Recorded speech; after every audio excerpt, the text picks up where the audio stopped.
Bienvenidos a un nuevo análisis a fondo.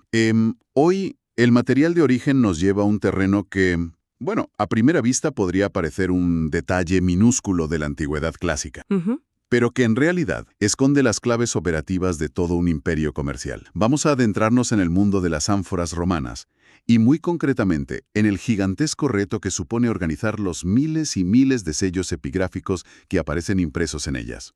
Sí, es un tema fascinante. Es que es muy útil visualizar cada uno de estos sellos como una pequeña miga de pan, una miga dejada hace 2000 años en el inmenso puzzle de la economía bética y del Imperio Romano en general. Claro. Para este estudio detallado nos basamos en un texto muy especializado que desvela la creación de un sistema de clasificación absolutamente innovador. Y el propósito de esta inmersión en las fuentes es fundamental para la disciplina arqueológica actual. Se trata de comprender cómo se da un salto cualitativo imprescindible. Eso es. Durante décadas, la epigrafía ha recopilado un volumen abrumador de datos.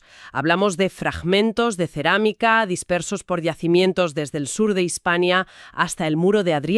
Una barbaridad de piezas. Totalmente. El gran desafío, o sea, la pregunta que la investigación lleva años intentando responder, es cómo pasar de ese caos absoluto de sellos sueltos a entender verdaderamente cómo funcionaba la producción. La jerarquía y todo eso. Exacto. La jerarquía y la organización interna de los grandes talleres alfareros en la antigüedad. Y el problema de base, el gran escollo, es que los métodos tradicionales que se han usado durante más de un siglo se quedan muy cortos frente a este océano de datos. Ya, es que no dan abasto. Para nada. El texto que analizamos hoy prepara el terreno para una solución visual y estructurada que cambia por completo las reglas de la catalogación. Vale, vamos a desgranar esto paso a paso. Venga. Para entender por qué hace falta un método nuevo, resulta esencial entender por qué los antiguos formatos ya no son suficientes. Los catálogos impresos tradicionales tienen un valor incalculable.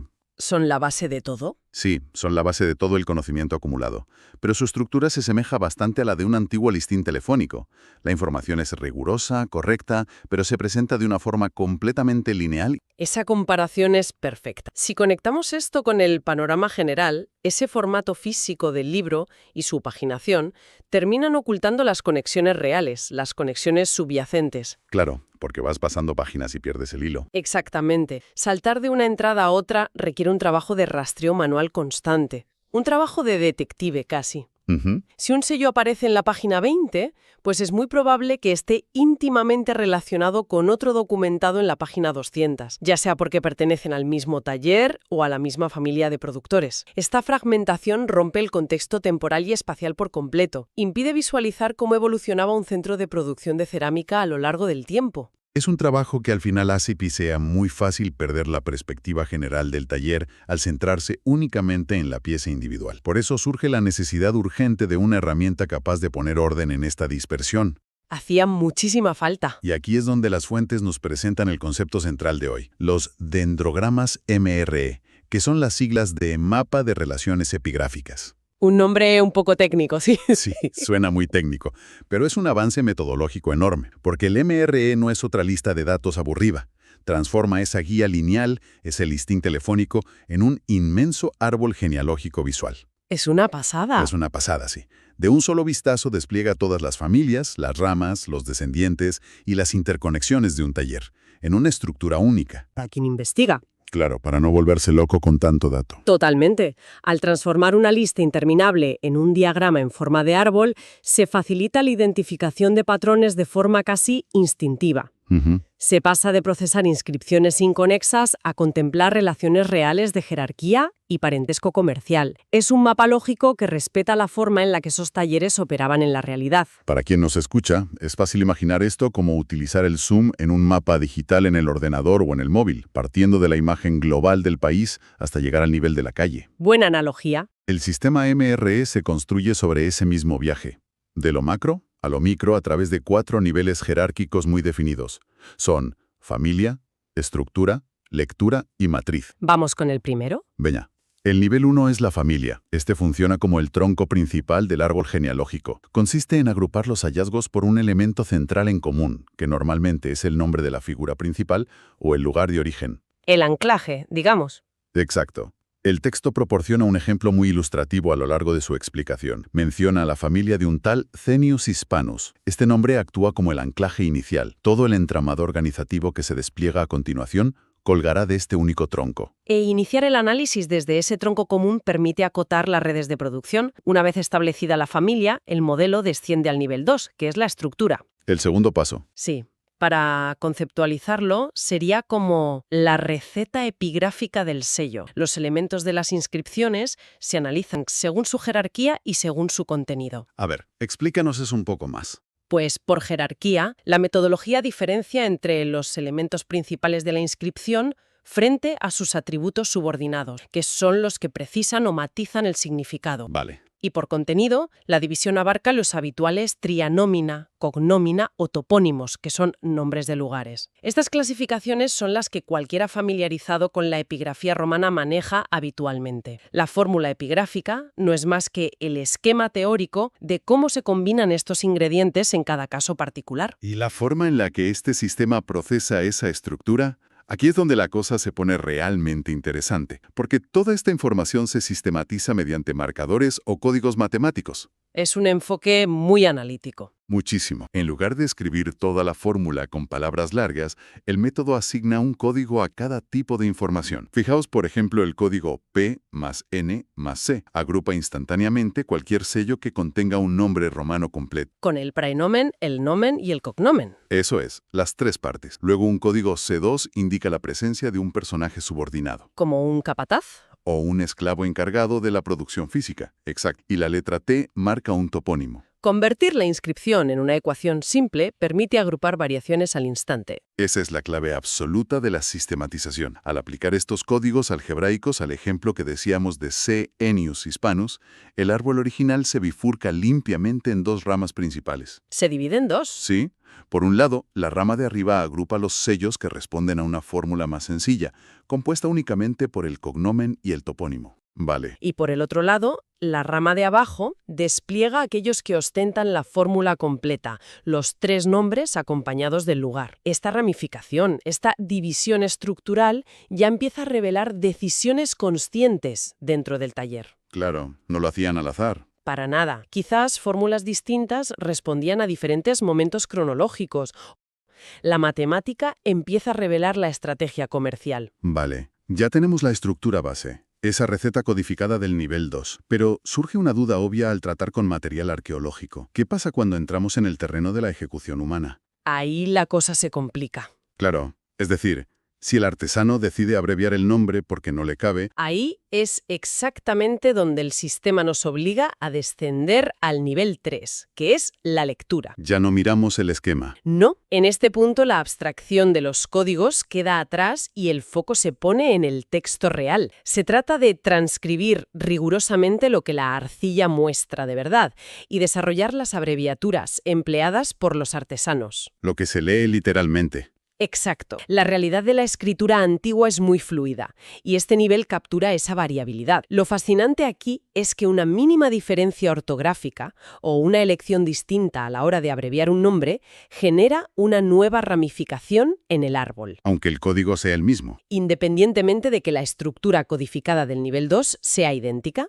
¿sí? Saen, que mencionábamos antes. Un artesano podía grabar Gisa, AEN, así todo junto, mientras que en otra partida aparece Gisa, PSANI. Con la P y la I añadidas. Eso es. O en una versión más extendida, Hispansain. Todos estos textos remiten inequívocamente a la misma persona y al mismo centro de producción, y comparten exactamente los mismos códigos estructurales del nivel 2. Pero no son iguales visualmente. Claro, el hecho físico de que las letras sean distintas obliga a separarlos en hojas diferentes. Como bien describe el estudio, es aquí donde el árbol comienza a hacerse verdaderamente frondoso.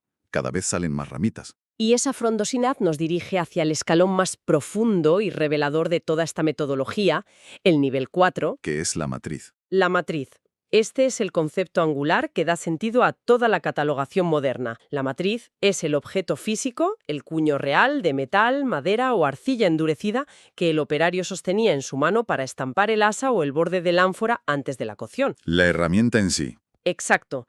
Es imperativo comprender una distinción sutil pero vital en este nivel. Dos sellos pueden leerse de forma idéntica, tener las mismas letras exactas en el nivel 3, pero ser el resultado de dos matrices físicas completamente distintas. Es que esto es un nivel de escrutinio casi forense. Trata de buscar el ADN, la huella dactilar única de cada estampilla. Totalmente forense. Y para lograr diferenciar matrices que a simple vista parecen idénticas, el sistema emplea una fórmula tipológica. Que analiza características clave. Sí, basada en 4 características físicas inconfundibles. La primera es la forma de la cartela, el marco perimetral del texto, donde se constata que la inmensa mayoría de las improntas responden al tipo A1, que es la clásica morfología rectangular. La más común. La segunda característica analiza el relieve, observando si las letras sobresalen en positivo o están hundidas en negativo sobre la pasta cerámica. Bien, la tercera variable de esta fórmula tipológica atiende al sentido de la lectura, un aspecto siempre crítico en epigrafía. Se documenta si el cuño fue tallado para ser leído de forma directa, de izquierda a derecha, o si presenta una lectura retrógrada o invertida. Que también pasaba bastante. Sí, bastante, pero es la cuarta característica la que aporta un nivel de resolución verdaderamente asombroso, el clímax de la precisión. El método analiza lo que denomina pequeños detalles del texto, basándose en 5 rasgos morfológicos muy concretos. Y esos 5 rasgos son fascinantes desde el punto de vista del procesamiento de datos. Se analiza la presencia de interpunción o puntos de separación entre palabras, la existencia de nexos o letras unidas, caracteres girados sobre su propio eje, elementos decorativos adicionales y el uso de letras de diferentes tamaños en una misma línea. Es milimétrico. Lo interesante de estos 5 rasgos es la combinatoria metodológica que generan. Al tratar cada uno de ellos como una variable binaria, el cruce matemático produce exactamente 32 tipologías distintas de detalles de texto. Madre mía. Catalogadas del 0 al 31. El tipo 0 representa la inscripción más espartana, sin ningún rasgo adicional, mientras que el 31 agruparía todas las variaciones posibles simultáneamente. Es matemática pura aplicada al análisis de la intervención humana sobre la arcilla. Exacto. Y aún así, el método va un paso más allá, incorporando una transcripción tipográfica. Fijaos, esto es un dibujo esquemático que capta la disposición exacta de los caracteres. Esto resuelve un problema muy común, diferenciar dos matrices que comparten la misma lectura, la misma cartela y la misma fórmula tipológica exacta, pero que difieren sutilmente en sus dimensiones físicas milimétricas. Una puede ser un poco más grande que la otra. Y esa transcripción tipográfica es la salvaguarda final contra la ambigüedad. Aplicando este rigor extremo de los 4 niveles, familia, estructura, lectura y matriz, al caso de cenios hispanos, que decíamos, el árbol genealógico alcanza su resolución definitiva. El final del camino. El resultado de este ejemplo es que el árbol se cierra con exactamente 10 hojas terminales. Esas 10 hojas no son conceptos abstractos, representan 10 herramientas físicas únicas, 10 cuños tangibles que existieron y operaron simultáneamente o de forma sucesiva en los bancos de trabajo de ese taller. Ahora, el verdadero impacto de esta metodología estalla cuando alejamos el zoom y aplicamos esta misma lupa a la totalidad de un gran complejo alfarero. A gran escala. A gran escala, sí. El estudio documenta la aplicación exhaustiva de este sistema a todas las familias epigráficas del gran taller de la sanieniencia. Al proyectar el dendrograma a esa escala macro, los datos que emergen cambian por completo la percepción de la industria alfarera provincial. Es que las cifras documentadas en el caso de la sanieniencia ofrecen la verdadera magnitud del comercio bético. Son abrumadoras. Dinos los datos. Mira, el análisis identificó 12 estructuras epigráficas diferentes. Esas 12 fórmulas teóricas se derivaron en 78 lecturas distintas debido a variaciones ortográficas y abreviadas. ¿Vale? Pero el dato verdaderamente rompedor es el nivel 4. Esas 78 lecturas fueron generadas por la asombrosa cantidad de 103 matrices físicas únicas. 103. 103 herramientas distintas, talladas en positivo o negativo, circulando y estampando ánforas para un único complejo productor. 103 cuños diferentes para un solo centro. Es una barbaridad logística. Resulta evidente que manejar un dendrograma con 103 ramificaciones terminales, multiplicadas por sus niveles superiores, hace que el soporte tradicional en papel sea matemáticamente inviable. Imposible, sí. Un esquema impreso que intentará mostrar todas esas interconexiones requeriría desplegables inmanejables. La migración al entorno digital, al formato digital, no es solo una mejora estética o de comodidad, es una necesidad absoluta impuesta por la propia inmensidad de los datos. Capaz de albergar, cruzar y visualizar esta red multidimensional con la fluidez necesaria. Pero más allá de la innovación informática, es crucial detenerse en la relevancia, en el significado histórico de esas cifras. Entonces, ¿qué significa todo esto? Pues que esto no es solo clasificar cerámica. Documentar 103 matrices para un solo taller revela una complejidad organizativa asombrosa para la época romana. Ya lo creo. Demuestra, con pruebas estadísticas, cómo se estructuraba el abastecimiento masivo de aceite de oliva bético hacia el gran comercio. El método MRE convierte una simple etiqueta, una humilde marca en el barro, en una ventana transparente hacia una industria hiperdinámica y superorganizada. Es que recapitular de manera entusiasta cómo hemos pasado de un caos fragmentado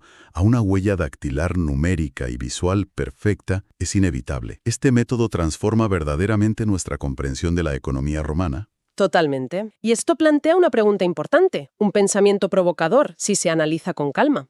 Cuéntanos. Si un solo taller de aceite de la Bética, como el de la Senianensia, requería 103 cuños físicos diferentes para plasmar 78 textos distintos, es inevitable pensar en la colosal cantidad de personas involucradas cuyas identidades no aparecen en los sellos. La gente que trabajaba ahí pero no firmaba. Exacto. Desde los artesanos metalúrgicos o alfareros que tallaban esos cuños con semejante precisión de variaciones, hasta los supervisores que organizaban ese volumen brutal de trabajo diario. Los que repartían las herramientas, claro. El programa digital no solo mapea sellos de cerámica, sino que dibuja la sombra de miles de trabajadores anónimos que sostenían el imperio comercial más grande de la antigüedad. Es una reflexión final fantástica. Me encanta cómo este estudio detallado pone luz sobre esa inmensa maquinaria humana. Invitamos a seguir buscando el orden dentro del caos y a cuestionar siempre qué hay detrás de los datos en nuestro próximo análisis a fondo. Hasta pronto.